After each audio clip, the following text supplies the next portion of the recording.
Gretchen, an American teenager, was forced to relocate to a resort town in Bavarian Alps with her father, stepmother, and a mute stepsister. She was grieving with the passing of her mother, and relationship with her father's new family was negligible at best. At the resort, the family was welcomed by Herr Koenig, the owner of the establishment, and he seems to devote a lot of money into development of the resort, which was self-sustaining with his own hospital as well. Gretchen was given a job at the resort front desk, and things got really strange with the guests vomiting for no apparent reasons and the woods looking especially ominous even during the day. Our protagonist was going to be embroiled in a mysterious experiment that would endanger her life. Wait a minute, am I watching the female version of A Cure for Wellness? The location and the unraveling of the mystery was certainly culpable in me doing the comparison. In fact, this movie from German director Tilman Singer had echoes of many horror films of the past, which bothered me for the entirety of the movie. The drive up to the resort immediately put me in that uncomfortable ride for the Torrances in Stephen King's The Shining. Beside A Cure for Wellness, a female protagonist entrapped in a world dictated by strange people in strange land working on their mysterious projects or rituals, Ari Aster's Midsommar came into my mind. A female lead with a grievous emotional baggage being held hostage by a threat that came within the woods. Is that not like Ishana's Night Shyamalan's The Watchers? The last one might be a stretch, but the slow-moving nature of a supernatural being inching towards our protagonist in a skin-crawling manner brought me back to David Roberts Mitchell's It Follows. Cuckoo is Tilman Singer's sophomore full-length film feature after 2018's Lux.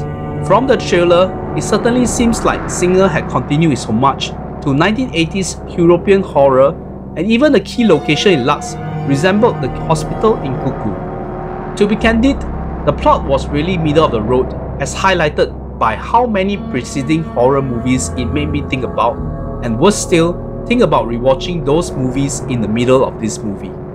There was one legitimate scare which involved Gretchen riding her bicycle on her way home, immersed in her music, when a looming shadow gave her the biggest fright of her life.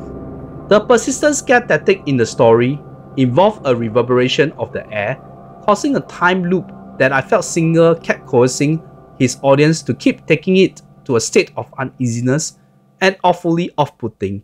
So in some sense, it was effective for him to convey that. In the role of Gretchen, we have 20-year-old model Hunter Schafer, who had a breakthrough in the HBO series Euphoria, and was in the last Hunger Games movie, which I had conveniently forgotten and disregarded. It was blatant that Singer was carving her as a more resilient final girl in this horror feature, and she gave a competent performance, although I cannot say I was totally bought into her character. Her grieving was heartfelt when she begged to return home. Her actions in the climactic showdown showed promise as a badass, and I liked the care and concern for Elma, the mute stepsister, in there. It was an international cast Singer had assembled with his native Germans like the police officer Henry, and Spanish actors as well.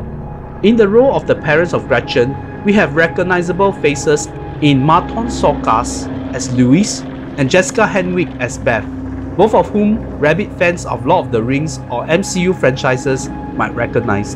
And of course, the megalomaniac owner of the resort, Herr Koenig, we have Dan Stevens again.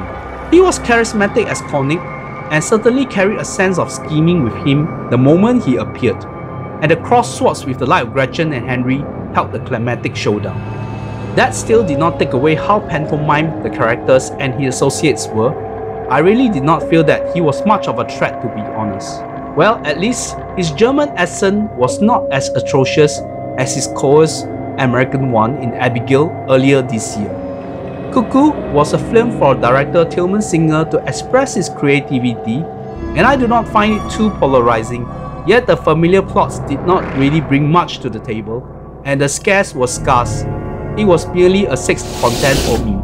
Before we go, let's talk about the production company of this movie, Neon. Started in 2017 by CEO Tom Quinn and Tim League of the Alamo Drafthouse, It had been acquiring films from all over the world, including Palme d'Or winners like Bong Joon-ho's Parasite and Julia Ducournau's Titan, with the ideology to appeal to audiences who skew under 45, that have no aversion to violence, no aversion to foreign language and to non-fiction. Neon went from strength to strength within 7 years and started to gain a lot of confidence in filmmakers and audiences alike. For the marketing of Osgood Perkins' Longlegs, Neon utilizes guerrilla marketing tactics similarly to the good old days of the Blair Witch Project, leading to effective box office earnings to the thriller horror feature, eventually leading the movie to be the company's highest grossing film at the domestic box office and the top grossing R-rated horror of 2024 and the highest grossing indie horror film of the last decade. In the past few years, Neon had delivered memorable horror films including David Cronenberg's Crimes of the Future, Brandon Cronenberg's Infinity Pool, Michael Mohan's Immaculate, Tia Histendal Handling the Undead, and the above-mentioned Longlegs and Cuckoo. Upcoming horror features from Neon to look out for include Steven Soderbergh's supernatural horror, Presence, Os Perkins' follow-up to Longlegs in The Monkey, a satirical horror film from Mike of Stranger Things Finn Wolfhard called Hell of a Summer, Chris Struckman's Shelby Oaks, and the highly anticipated sequel to David Robert Mitchell's It Follows. It would be cool to see Neon rousing to be another boutique studio for independent horror movies like what A24 had done in the past decades. Please like and share this review if you had enjoyed and spread the words of my little channel. My previous review was on the Netflix Japanese TV series on the life and time of All Japan Women Pro Wrestling Dan Matsumoto called The Queen of Villains. Alright, now, I am planning my next trip to Europe with Bavarian Alps or any Alps-based resorts to be crossed off. Good day and a good night.